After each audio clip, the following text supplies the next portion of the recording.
आप एक ऐसे योद्धा हैं जिसने दुनिया का सबसे भयानक युद्ध जीतने में अपनी बुद्धि से मदद की। आपने एक ऐसी योजना बनाई जिसकी वजह से एक विशाल और शक्तिशाली शहर सिर्फ एक रात में बर्बाद हो गया। लेकिन उस जीत की कीमत इतनी भयानक हो कि आप अपने घर से 20 साल तक दूर रहें, समुद्र में अपने सभी साथियों को खो दें, देवताओं के क्रोध का सामना करें और जब आखिरकार अपने घर लौटें तो आपका राज्य दूसरे लोग हथियाने की कोशिश कर रहे हों। आज की कहानी है महान यूनानी योद्धा ओडिसियस की, एक ऐसे राजा की जो ट्रॉय का युद्ध जीतने के बाद अपने घर इथाका लौटना चाहता है। लेकिन उसकी वापसी का रास्ता समुद्री राक्षसों, खतरनाक द्वीपों, जादूगरनियों, देवताओं और मौत से होकर गुजरता है। तो वीडियो को अंत तक जरूर देखिएगा, क्योंकि कहानी के अंत में ओडिसियस को यह समझ आता है कि युद्ध जीतना आसान था, लेकिन अपने किए गए पापों के साथ जीना सबसे मुश्किल। तो चलिए शुरू करते हैं। इथाका का राजा जो 20 साल से लापता है। कहानी की शुरुआत होती है यूनान के एक छोटे लेकिन खूबसूरत राज्य इथाका से। इथाका का राजा ओडिसियस लगभग 20 साल पहले ट्रॉय के युद्ध में गया था, लेकिन इतने लंबे समय के बाद भी वह वापस नहीं लौटा। राज्य के ज्यादातर लोग अब मान चुके हैं कि ओडिसियस मर चुका है, लेकिन 3 लोग अब भी उम्मीद नहीं छोड़ते। पहली है उसकी पत्नी पेनेलोप, दूसरा है उसका बेटा टेलीमेकस जो अब बड़ा हो चुका है, और तीसरा है ओडिसियस का बूढ़ा और वफादार सेवक यूमेयस।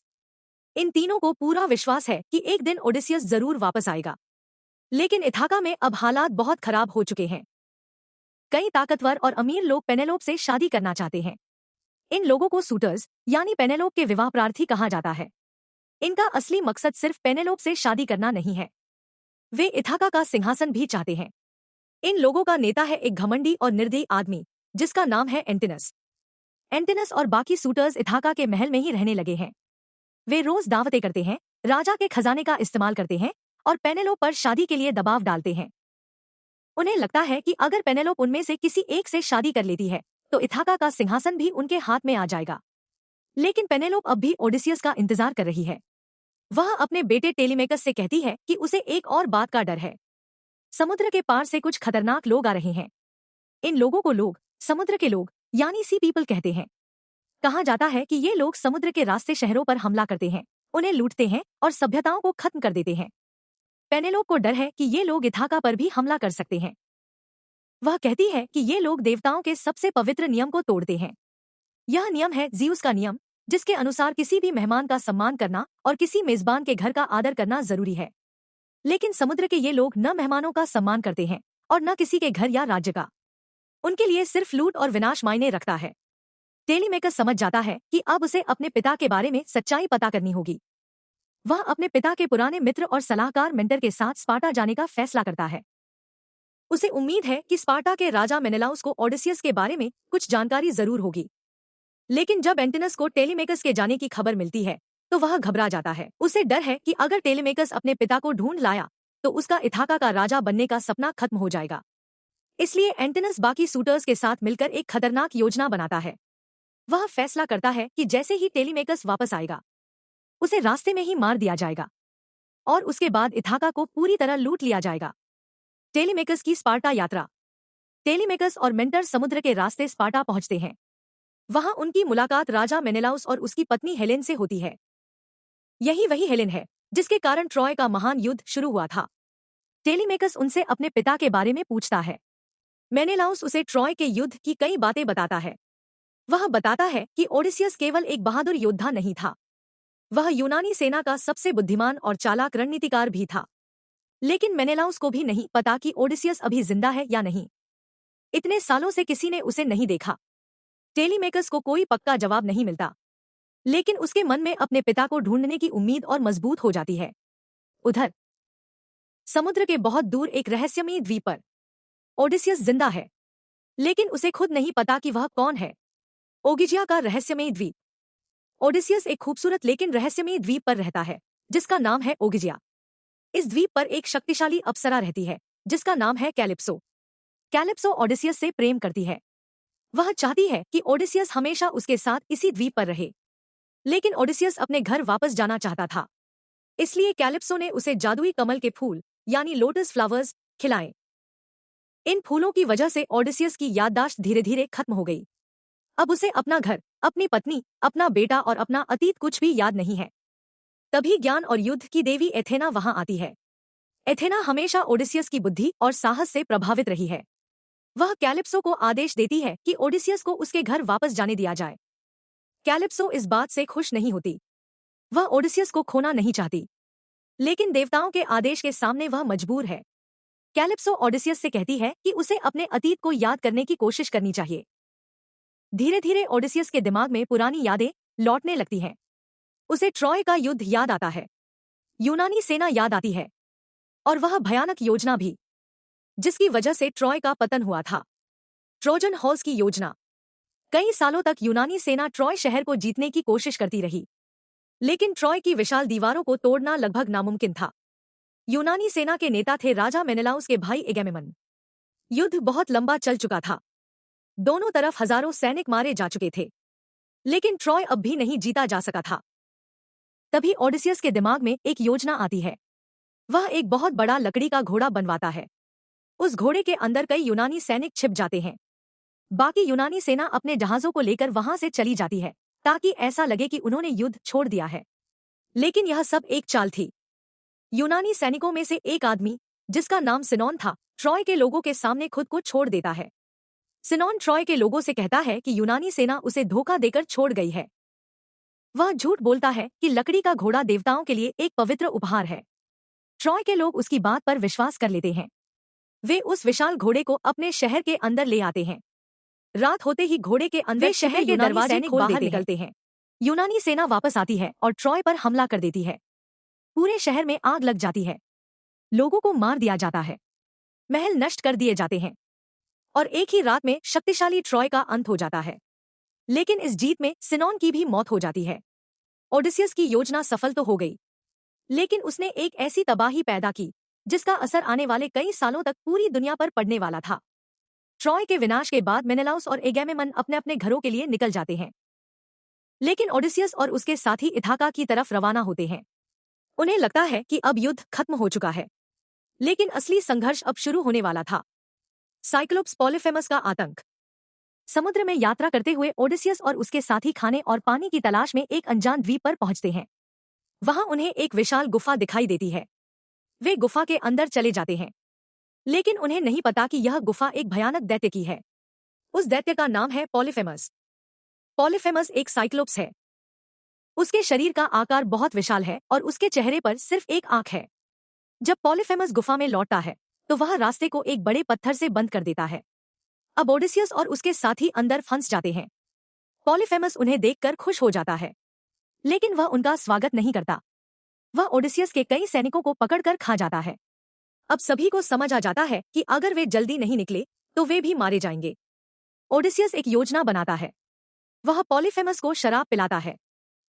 जब वह नशे में सो जाता है तो ओडिसियस और उसके साथी एक नुकीली लकड़ी उसकी एकमात्र आंख में घुसा देते हैं। पॉलीफेमस दर्द से चिल्लाने लगता है। वह अंधा हो जाता है।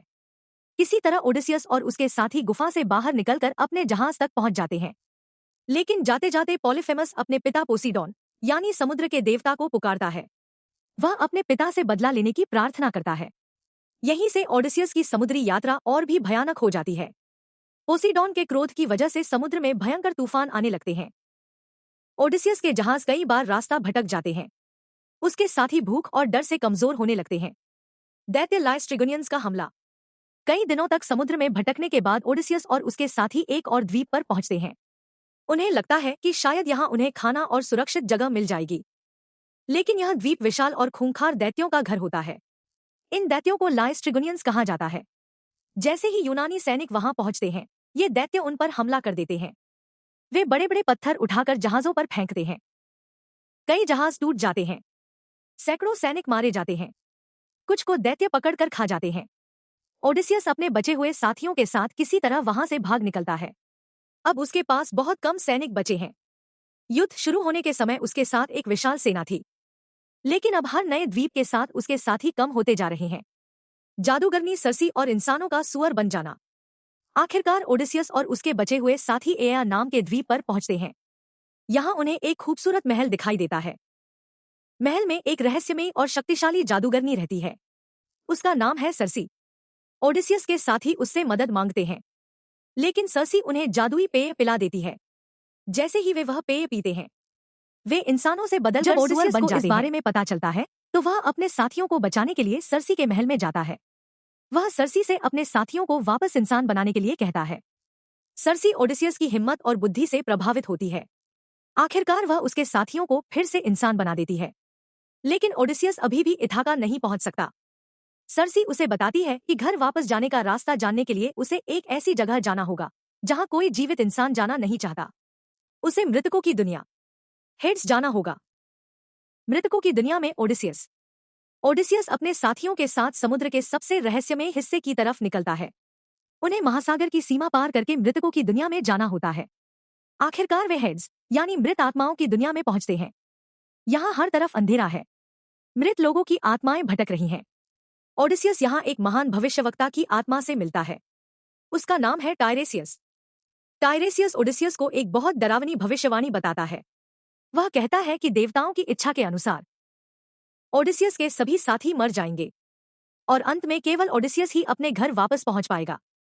यह सुनकर ओडिसियस डर जाता है, लेकिन टायरेसियस उसे आगे आने वाले खतरों के बारे में चेतावनी देता है। वह कहता है कि ओडिसियस को समुद्र की मोहक आवाजों, विशाल भंवरों और भयानक समुद्री राक्षसों का सामना करना पड़ेगा। हेड्स में ओडिसियस की मुलाकात एक और आत्मा से होती है। यह आत्मा किसी और की नहीं, बल्कि उस आदमी की है जिसने ट्रोजन हॉर्स की योजना में खुद को कुर्बान कर दिया था। यह आदमी था सिनोन। सिनोन ओडिसियस से नाराज है। वह कहता है कि उसकी मौत सिर्फ युद्ध की वजह से नहीं हुई। उसे जानबूझकर ऐसी जगह भेजा गया था जहां उसकी मौत तय थी। फिर सिनोन एक बहुत बड़ा राज खोलता है। वह बताता है कि इथाका का सूटर एंटिनस ही वह आदमी था जिसने युद्ध के समय सिनोन को अपनी जगह सेना में भेजने की साजिश की थी। यानी एंटिनस ने अपनी जान बचाने के लिए सिनोन को मौत के मुंह में धकेल दिया था। अब ओडिसियस को समझ आता है कि एंटिनस हमेशा से एक स्वार्थी और निर्दयी इंसान रहा है। इसके बाद ओडिसियस की मुलाकात एगैमेमन की आत्मा से होती है। एगैमेमन उसे बताता है कि ट्रॉय का युद्ध जीतने के बाद जब वह अपने घर लौटा तो उसकी पत्नी क्लाइटेमनेस्ट्रा ने उसकी हत्या कर दी, लेकिन उसने ऐसा सिर्फ सत्ता के लिए नहीं किया था। एगैमेमन ने युद्ध से पहले अपनी बेटी इफिजेनिया की बलि दे दी थी।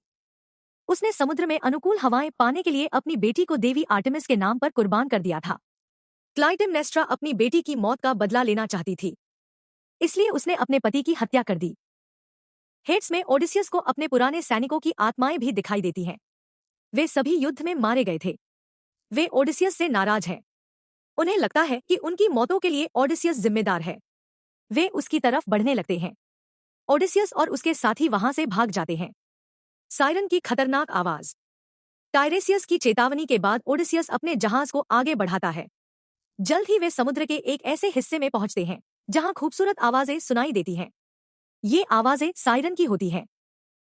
सायरन ऐसी रहस्यमयी समुद्री प्राणियां हैं जिनकी आवाज सुनकर कोई भी इंसान उनकी तरफ खिंचा चला जाता है।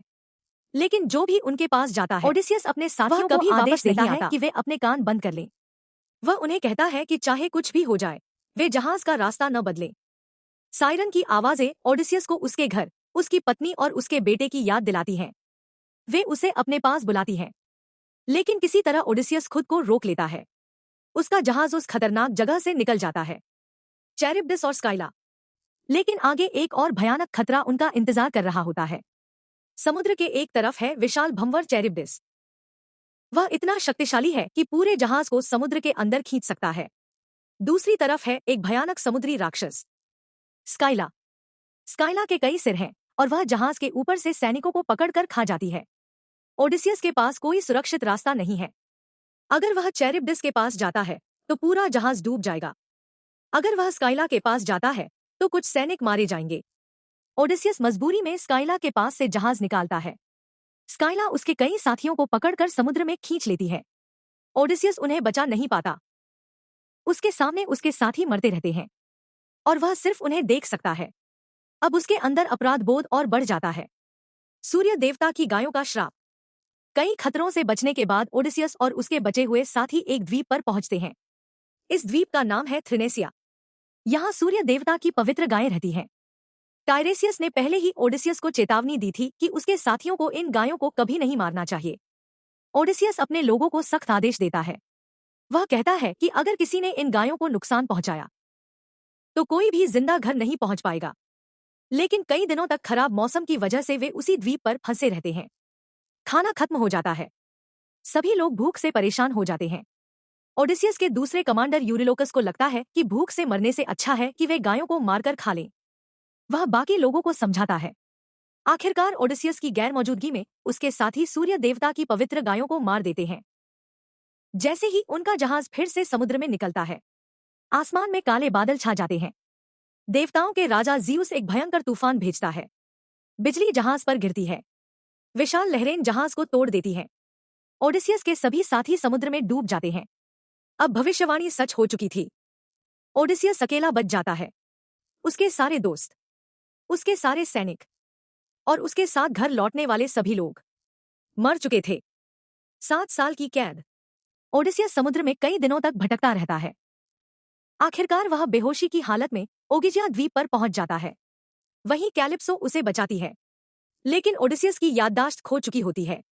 कैलिप्सो उसे बताती है कि वह पिछले 7 सालों से इसी द्वीप पर रह रहा है। इतने सालों तक वह अपने घर वापस नहीं जा सका। अब जब एथेना उसे जाने का आदेश देती है, कैलिप्सो समझ जाती है कि उसे ओडिसियस को आजाद करना होगा। वह ओडिसियस को उसके अतीत की सच्चाई याद दिलाती है। ओडिसियस को अपनी पत्नी पेनेलोप याद आती है। उसे अपना बेटा टेलीमेकस याद आता है। उसे अपना राज्य इथाका याद आता है।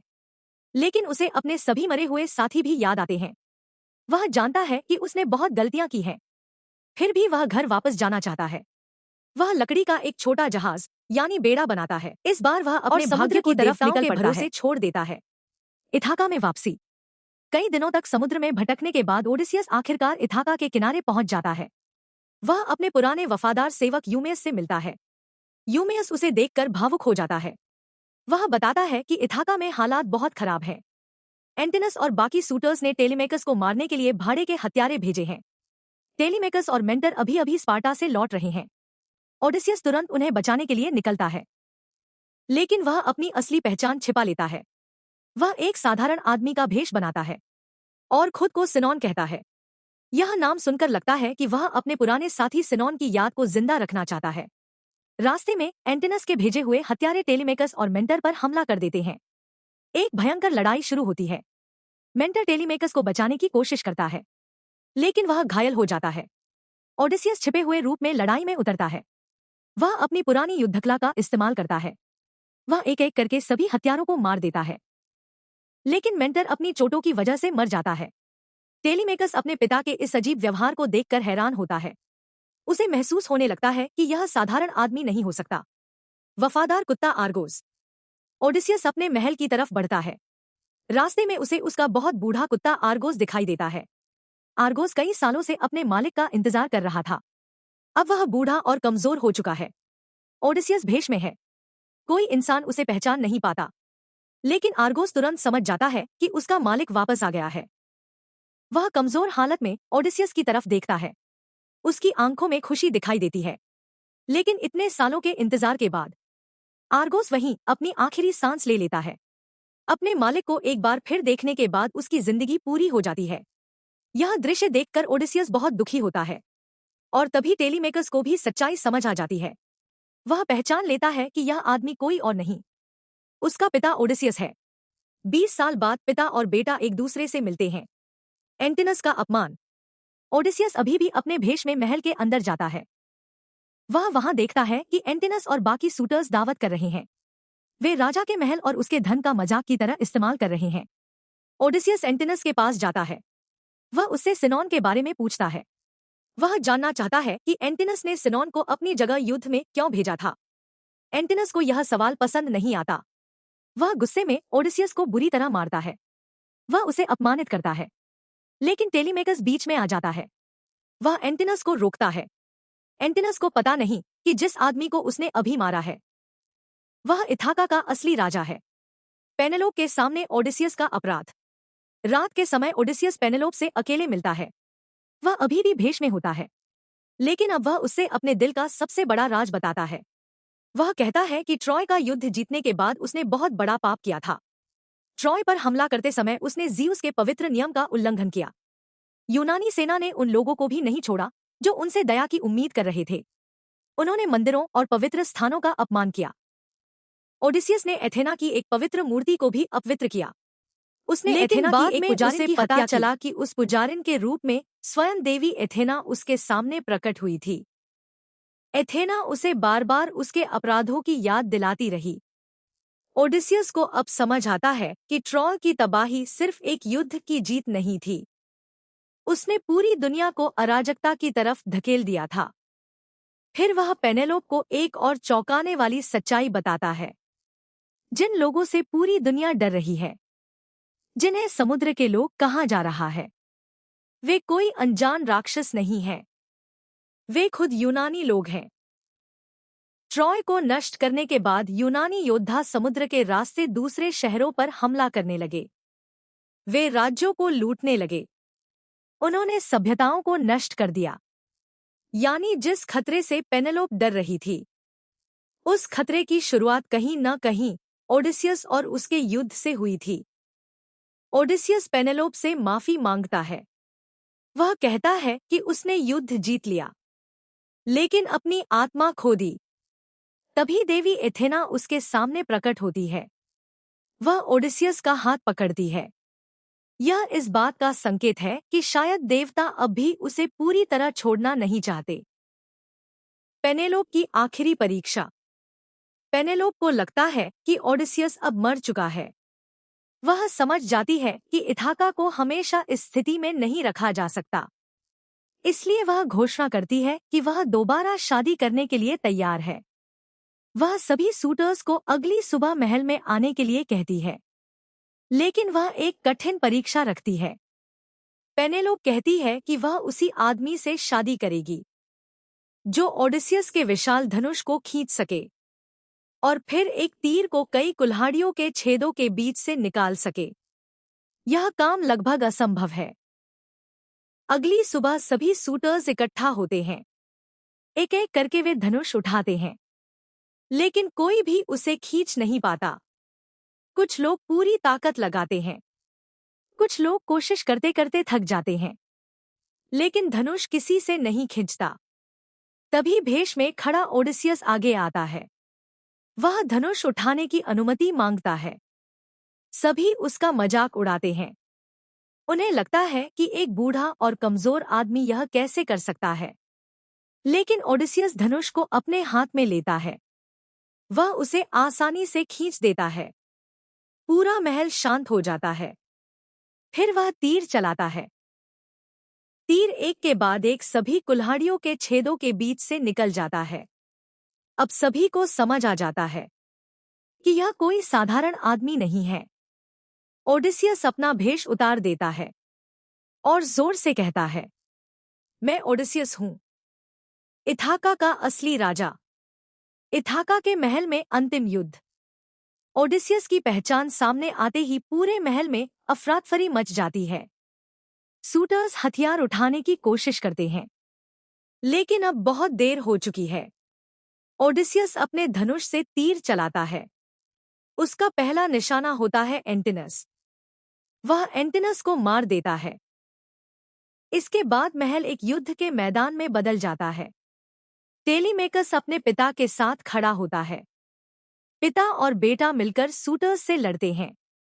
जो लोग कभी इथाका के राजा का मजाक उड़ाते थे, अब उसी राजा के सामने अपनी जान बचाने की कोशिश कर रहे हैं।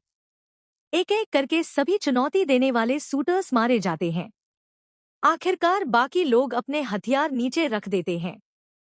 वे दया की भीख मांगते हैं। ओडिसियस जीत चुका है।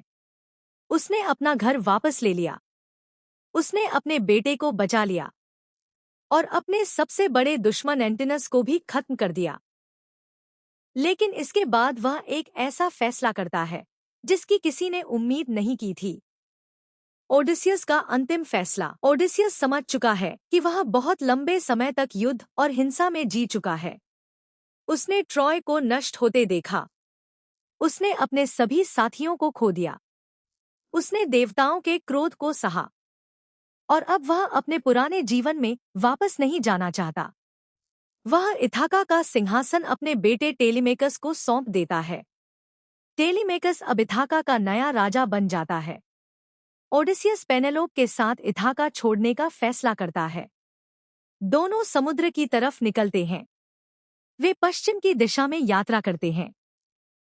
ओडिसियस चाहता है कि वह अपने मरे हुए सैनिकों का सम्मान कर सके। वह उन सभी लोगों को याद करना चाहता है जिन्होंने उसके साथ युद्ध किया और फिर कभी अपने घर नहीं लौट पाए। समुद्र में यात्रा करते हुए ओडिसियस और पेनेलोप भविष्य के बारे में बात करते हैं। उन्हें उम्मीद है कि एक दिन दुनिया फिर से शांति और सभ्यता की तरफ लौटेगी। शहर दोबारा बसेंगे। लोग युद्ध की जगह एक दूसरे का सम्मान करना सीखेंगे। लेकिन ओडिसियस जानता है कि समय के साथ लोग उसके बारे में सिर्फ उसकी जीत को याद रखेंगे। शायद वे यह भूल जाएंगे कि उसने कितनी गलतियां की थी। शायद वे उसे सिर्फ एक महान नायक कहेंगे। लेकिन ओडिसियस खुद अपने पापों को कभी नहीं भूल पाएगा। और इसी के साथ कहानी खत्म होती है। दोस्तों, यह कहानी हमें बताती है कि हर विजेता वास्तव में नायक नहीं होता। कभी कभी एक युद्ध जीतने की कीमत पूरी दुनिया को चुकानी पड़ती है। ओडिसियस ने ट्रॉय को हराया, लेकिन अपने घर लौटने में उसे 20 साल लग गए। उसने कई राक्षसों को हराया, लेकिन उसका सबसे बड़ा दुश्मन उसके अपने फैसले और उसका अपराध बोध था। अंत में उसने अपना राज्य तो वापस पा लिया, लेकिन उसने सिंहासन अपने बेटे को दे दिया, क्योंकि अब वह सत्ता नहीं, शांति चाहता था। अगर आपको ओडिसियस की यह रोमांचक और भावुक कहानी पसंद आई हो, तो वीडियो को लाइक जरूर करें। और ऐसी ही शानदार मूवी एक्सप्लेन्ड वीडियोस के लिए चैनल को सब्सक्राइब करके बेल आइकन दबा दीजिए। फिर मिलेंगे एक और नई और रहस्यमयी कहानी के साथ।